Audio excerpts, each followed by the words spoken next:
Hi everyone, welcome to today's podcast, which is Why Haven't I Got More Confidence? 5 Ways to Banish Low Confidence Forever.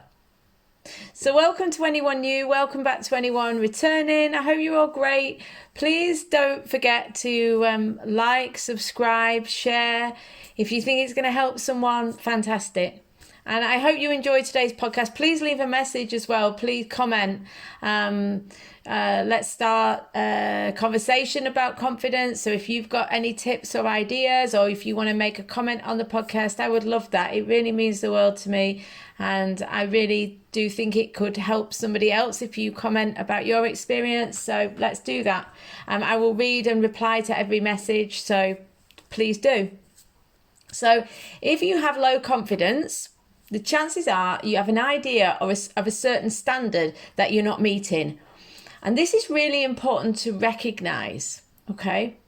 On some level, you basically think that you're not cutting it. You're not good enough somehow. Now, this could have been learned from somewhere else, or perhaps you just came up with it yourself. But this is the bottom line. If you have low confidence, there's some way that you think you're not good enough. So have you tried to make changes, but they haven't worked? Are you still doubting yourself and worrying what everyone else is thinking about your last social media post or the outfit you wore to work today? You know, you're not alone. This is the norm. It was my reality too, but I changed it, and I believe that you can too. So regarding choosing new thoughts, the good news is that everything you've ever thought or felt before is already over, and it's in the past. It's gone. It's finished with. You have a clean slate as of now. You know, most of us overestimate the power that the past has over us. In truth, you can change your life, excuse me, you can change your life from today by starting to tell a different story. It's as simple as that. How do you do this? By focusing on how things are now and where you're planning on going next, instead of revisiting the past. So you get to choose your ideas, your thoughts, and everything in your life.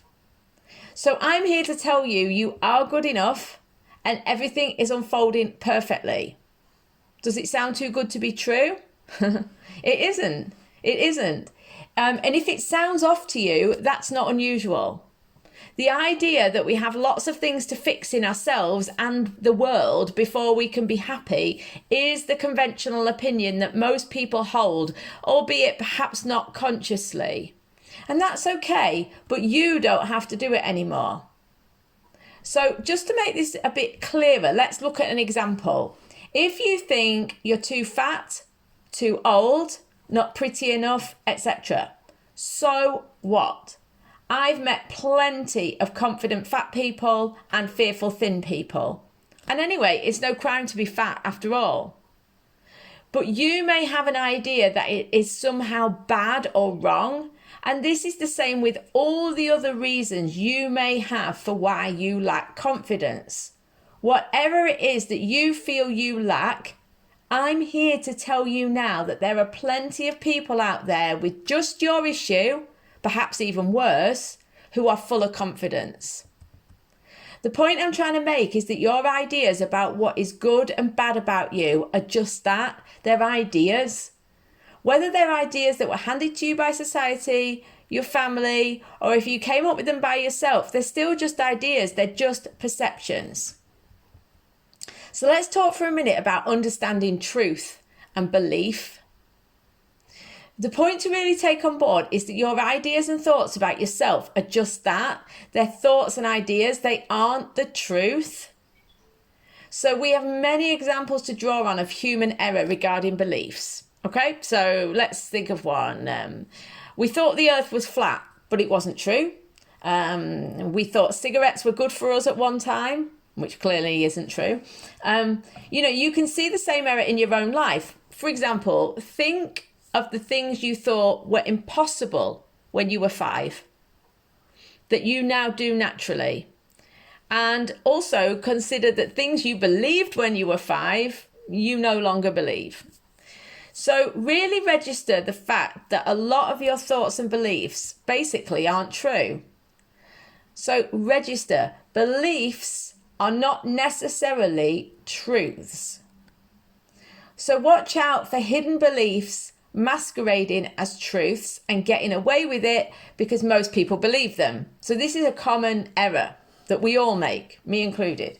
So you may have an idea you hold as true, but on closer inspection, you find it's still only a belief.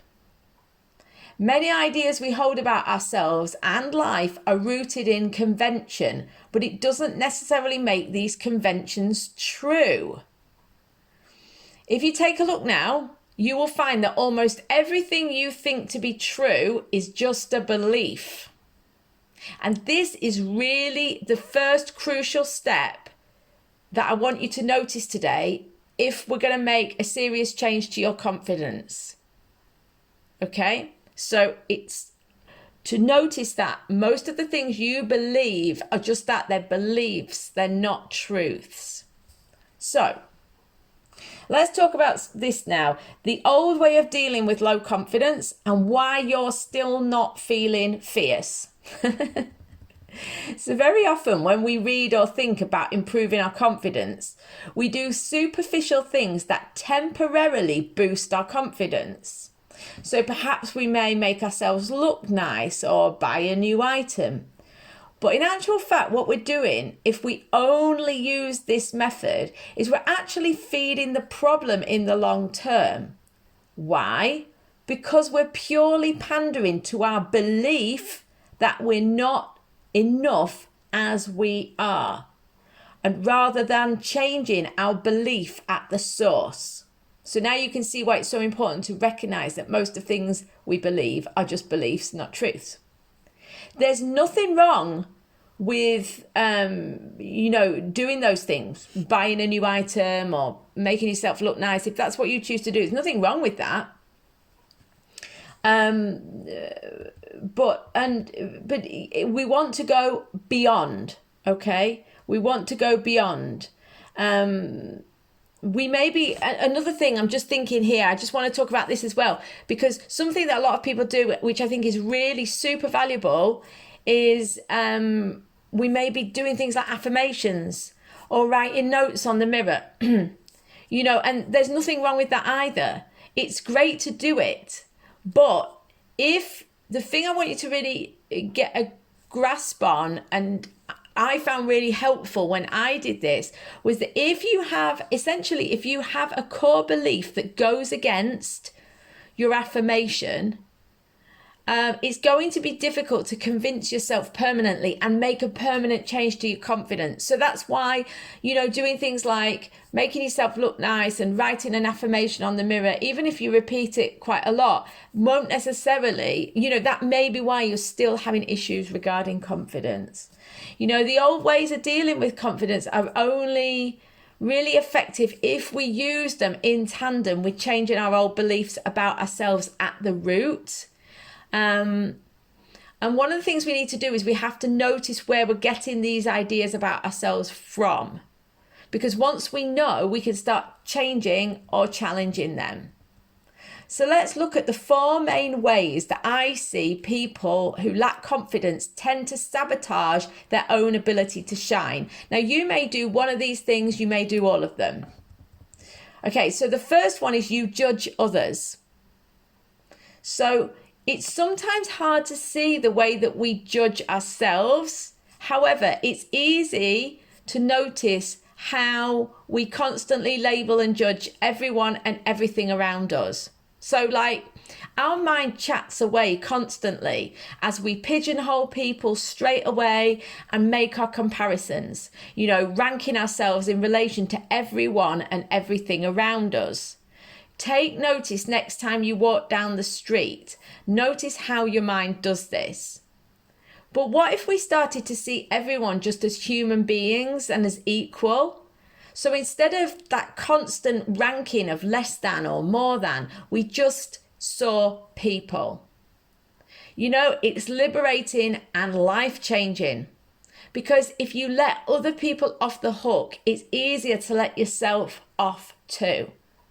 As you stop constantly judging, categorizing, and labeling everything, you'll change your habit.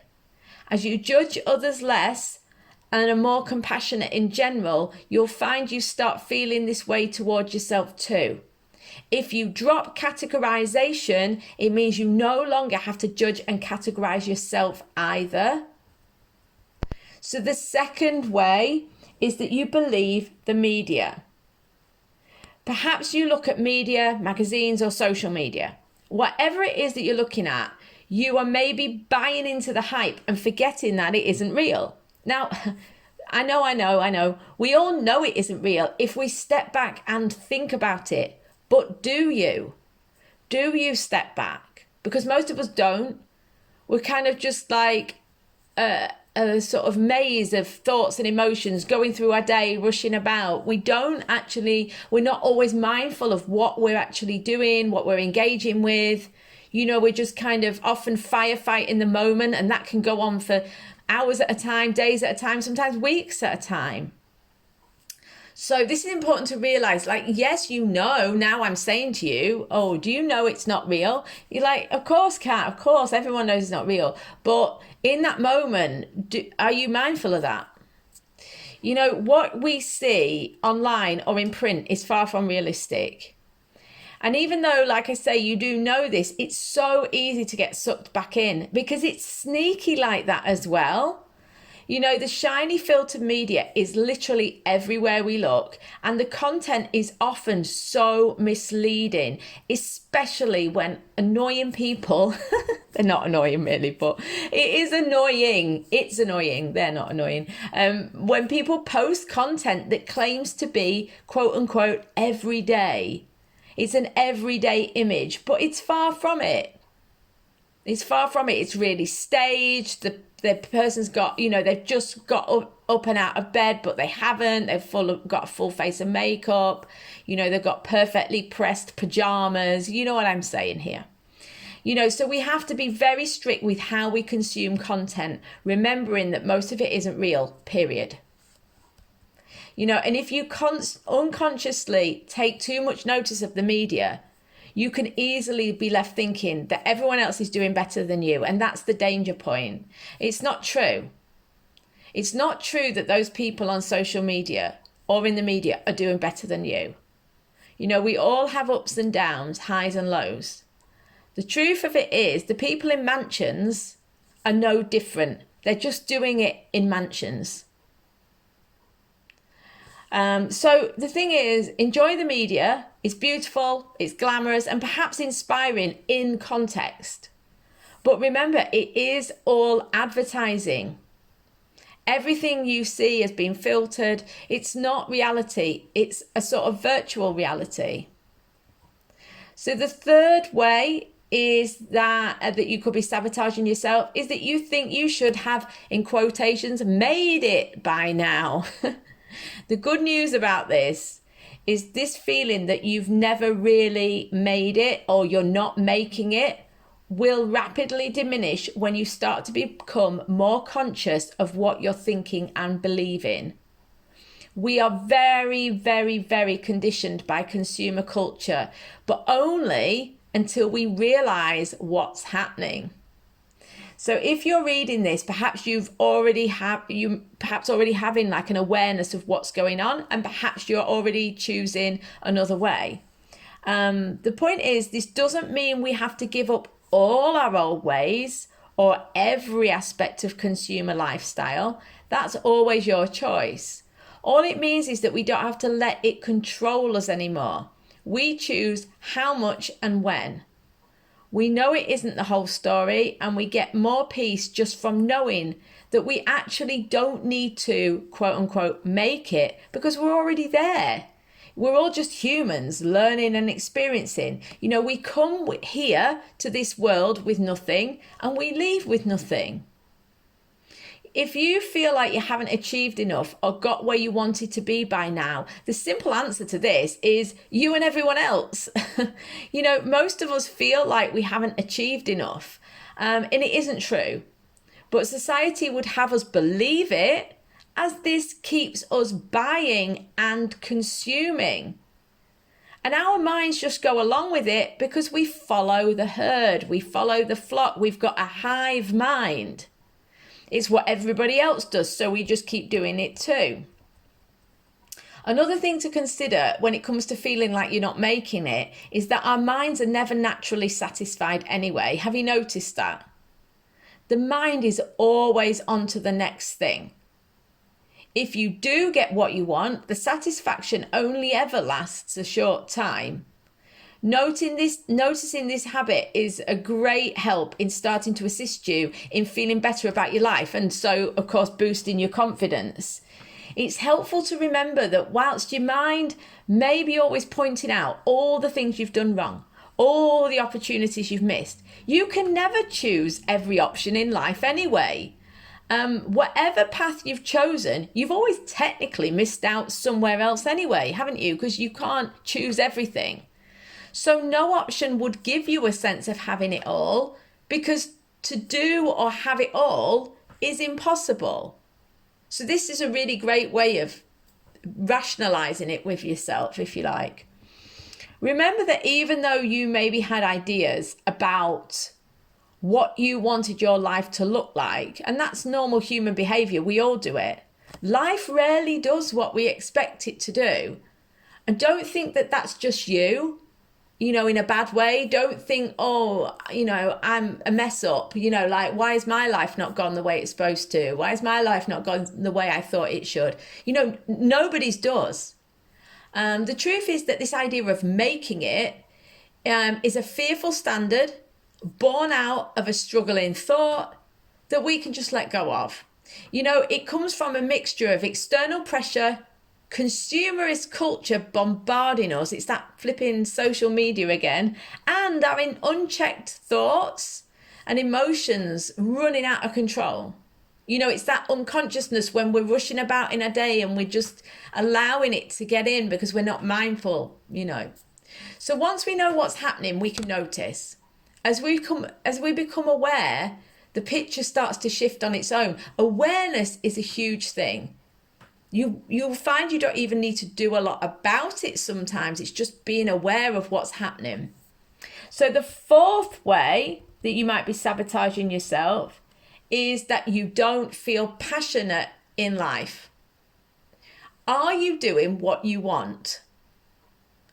The truth is, if you do what you love, you naturally often kind of run away with it before you get a chance to second guess and stop yourself. So, your confidence just naturally flies out if you're doing something that you absolutely love. This is what pure, unfiltered confidence really looks like. If you have no joy in your life and you have limited chances for self-expression, this can leave you feeling really low and flat. It can make you feel lifeless, which in turn affects your confidence, of course. So real confidence is born out of love and light. It's a positive energy that kind of springs forward in you and wants to come out into the world. And the easiest way to tap into that confidence and light is to do what you really enjoy. If you can do what you feel passionate about, even if it's only for a short time each week, it will make a difference to your confidence levels. So wherever you're at with that, increase it. So if you don't do it at all, start doing a small amount. If you already do a small amount, increase it. So anyway, before I run away with that, let's just, forgot to turn the sound off on my computer. Let's sort out, before we go any further, we are going to look at now a summary of turning our confidence sabotaging behaviors around. So look, we've identified our thoughts and beliefs and behaviors, and that the fact that they might be faulty. Yeah, do you remember at the beginning we said that, they're beliefs, they're not necessarily truths. So what can we do to turn them around? Like I was just saying, before we get into it, honestly, as you see where you are unconsciously believing your reactive thoughts or kind of going along with society's ideas, you will automatically become more confident and aware anyway. But I do want to make it clear today that there are plenty of things you can do right now to amplify the situation and speed up the process of becoming more confident. Now, I've got what I've found sort of 5 steps that I think are really effective. So we're going to go into them. But before we do, there's one simple solution to every problem you've ever had at all in your life or ever will have. And that is to open your heart. That's all you need to do. This is the solution to everything. But it's one thing saying it, but how do we actually do it? And that's what the steps are about. So these 5 steps. So here are the things that work quickly and effectively for opening your heart when it comes to confidence boosting. So number 1, one of my favorite ones, if you know me well, you might be sick of hearing this, but it works so amazingly effectively for almost all issues. Keep a gratitude journal. So take a few minutes morning and night to list 3 things that you're grateful for. It can be on a scrap of paper or in a proper diary or journal. It doesn't matter how you do it, so long as you write it down. It's a funny thing, it appears that writing it down rather than just thinking it solidifies the thought and amplifies it. I think it's something to do with the way the brain stores information or something like that. I feel like I've heard this on a podcast or read it somewhere. If you know about this, you can drop it in the comment section. That would be amazing. But yeah, there's no doubt about it. Writing it down is so much better than just thinking it. It's also a wonderful record to look back over. I would say, although this sounds a bit of a weird thing to say, try not to make it last more than a couple of minutes at either end of the day. Why? Because the truth is, if you make it a too lengthy process, you're probably not going to keep it up. So keep it a SMART goal, keep it achievable, simple, consistent, something that you can easily do twice a day. So the second thing you're going to do is limit your social media intake or any other media to stop the inevitable comparison and to keep it in proportion in your life.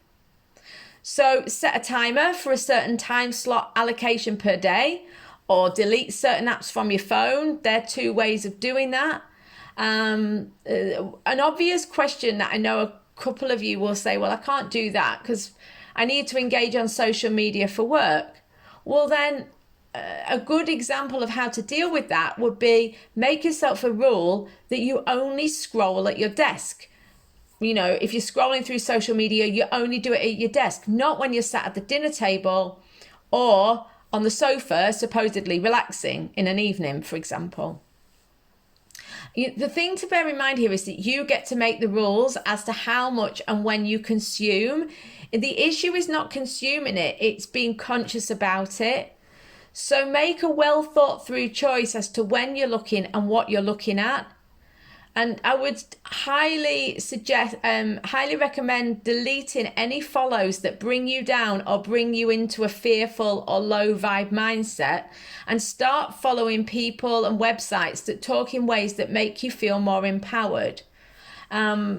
So it's important. Look at who you're following, what you're following. The third tip is to spend more time doing what you want and building your happiness. This is such an important step. When you're in a state of open-heartedness, you're happy. You fall in love with life and yourself when you are doing what brings you joy. It's the quickest and easiest way to bypass all the old pain, baggage, and nonsense that we encounter daily in the world. We've all likely experienced this at some point in our lives. When you get that feeling like a small child again, you're totally absorbed and you're joyful in the activity. So try to increase this in your life as much as possible. And a really important point to make here is don't fixate on whether you're any good at it or not. If you love it, that's all that matters. And look at it this way. If you love it, learn. Take a course, get assistance or practice, even if you think you're not great at it, if you love it, it's worth putting in the time and effort and you'll just enjoy it. And remember that everything we do is infused with the energy in which it was created. So therefore, anything made from a state of joy and happiness will, in its own way, contain a sort of special high vibe energy. Whether you do this as a career or a hobby doesn't matter. You know, it's not like you have to give up your job and go all in on something, you know, and that's not what I mean.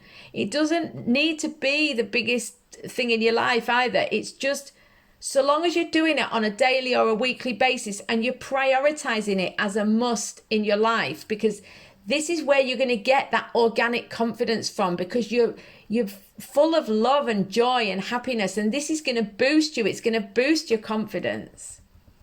So the fourth step is to notice when you start feeling low in confidence and ask yourself this question: what am I thinking and believing that's making me feel unconfident? There may be a situation or event happening, or perhaps you're just sat quietly alone. You know, whether someone has said something horrible to you, or, you know, you saw something on social media that upset you, or even if you just thought something in your own mind, you know, if it's brought you down, the thing to bear in mind is not the actual event that's making you feel lacking and low in confidence. It's your thoughts about it.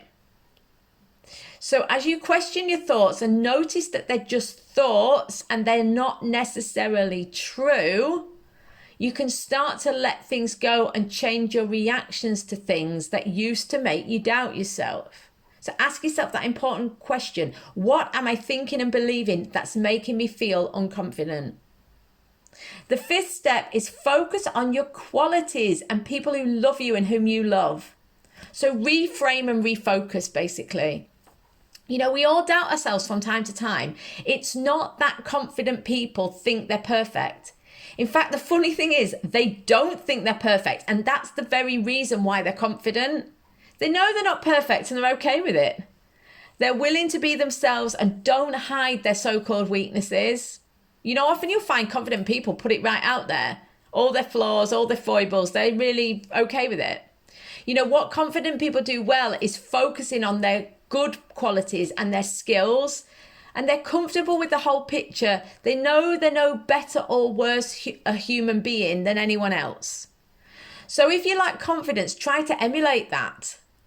Accept your fears or concerns, feel them, refocus towards things that remind you of who and what you really are, and all of those people who see those qualities in you too. So anyway, today's podcast, the takeaway, let's go through it. The takeaway is you have ideas about yourself that are making you lack confidence, let's say. They're just thoughts, and thoughts can be changed. It's not always easy, but it is simple. With dedication and patience, you can make a new habit to help you change. But just like going to the gym will build muscle in your arms, your legs, whatever, your abs, doing new things in your life will change your confidence muscle. But you've got to work on it. The thing to remember is you don't need to change to have confidence, although you probably will because we're always changing. What does need to change are just a few of your habits, your behaviors, that's all. So let's just summarize the changes that I've suggested maybe you could implement that would help with this confidence issue. So stop self-criticism and criticism of others. Stop believing that the shiny media representation of life is real for anyone, and enjoy the moment of life you're in now. Retrain yourself to see yourself and the world more positively. Don't expect everything to change overnight, and be patient as you change the way you look at yourself and the world. Now, this is the big one though, following through. If you want to change, and you need to put things in place. It's important. You've got to put those things in place. You can't keep doing the same thing and expecting a different result. But don't think that it's going to be extremely hard. This is a massive mistake with change. It's not hard. It's small changes.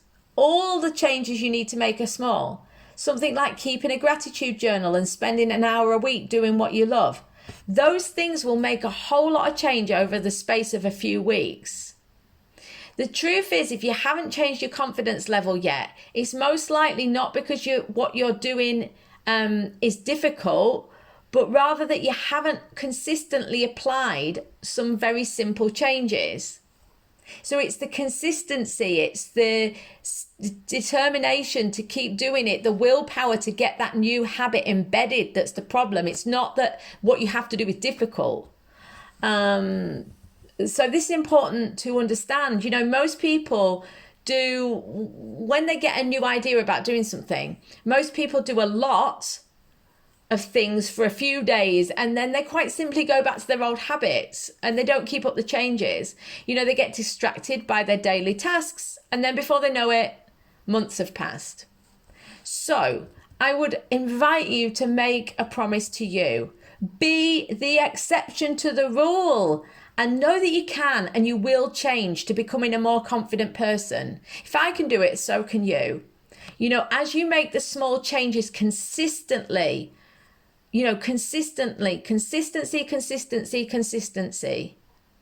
Do it every day of your life. Your confidence will skyrocket. And as it does, so too will your potential to reach your dreams. This is the truth of it. Honestly, this is the truth of it. If you can make a few small changes and do them consistently, everything will change. Your confidence will improve and your dreams will get closer and closer. I hope you have an amazing week, guys. I'll speak to you next week on the podcast. Please share, please comment. I love to speak to you. So hopefully I'll chat to you on the comments real soon. Have a wonderful week and love you loads.